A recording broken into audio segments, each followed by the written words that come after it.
बॉलीवुड अभिनेता धर्मेंद्र हमारे बीच नहीं हैं, लेकिन उनसे जुड़ी कई कहानियां हमारे बीच हमेशा रहेंगी, जो प्रेरित भी करती रहेंगी।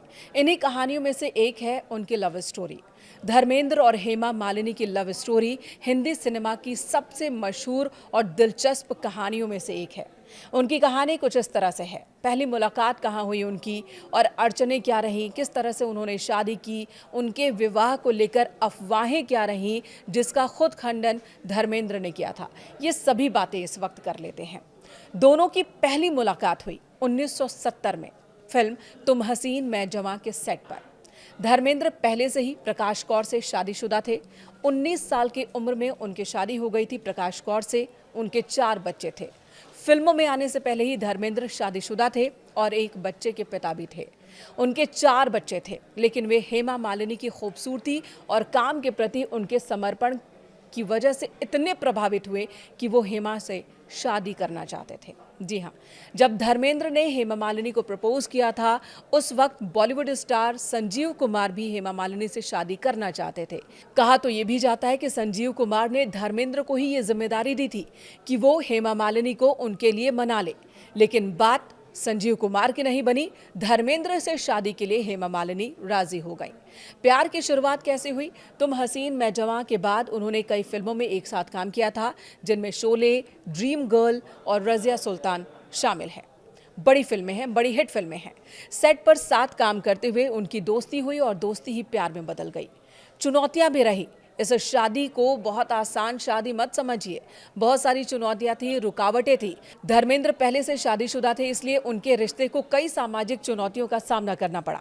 हेमा मालिनी के परिवार को भी ये रिश्ता मंजूर नहीं था और उन्होंने संजीव कुमार और जितेंद्र समेत अन्य अभिनेताओं से उनकी शादी कराने की कोशिश की। सभी बाधाओं के बावजूद धर्मेंद्र और हेमा मालिनी अपने रिश्ते को लेकर दृढ़ थे। उन्हें शादी करनी थी और उन्होंने शादी की।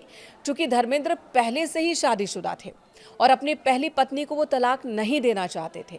हिंदू कानून के तहत बहुविवाह की अनुमति नहीं थी।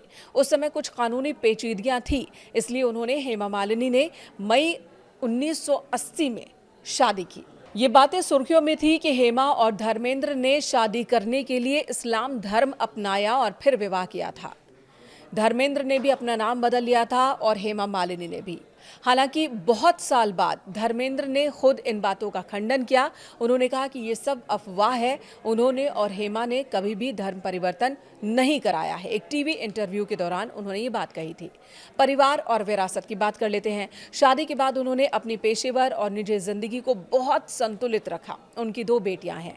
हेमा और धर्मेंद्र की 2 बेटियां हैं, ईशा देओल और अहाना देओल, जो खुद भी अभिनेत्री हैं, डांसर हैं। आज भी धर्मेंद्र और हेमा मालिनी की प्रेम कहानी को हिंदी फिल्म उद्योग की सबसे प्रतिष्ठित और स्थायी प्रेम कहानियों में से एक माना जाता है। इस बीच कई बार इनके बीच खटपट की बात भी सामने आई। दोनों अलग अलग भी रहते हैं। धर्मेंद्र सनी देओल के साथ रहते थे, जबकि हेमा मालिनी अपनी बेटियों के साथ। लेकिन जब भी ये कपल कैमरे के सामने आया या फिर सार्वजनिक रूप से ये सामने आया, तो इन लोगों के बीच का प्यार हर बार ही दिखा है। ईशा देओल की शादी का मौका हो या अहाना की शादी का मौका हो, धर्मेंद्र और हेमा मालिनी एक परफेक्ट जोड़ी के तौर पर हमेशा से ही दिखे हैं।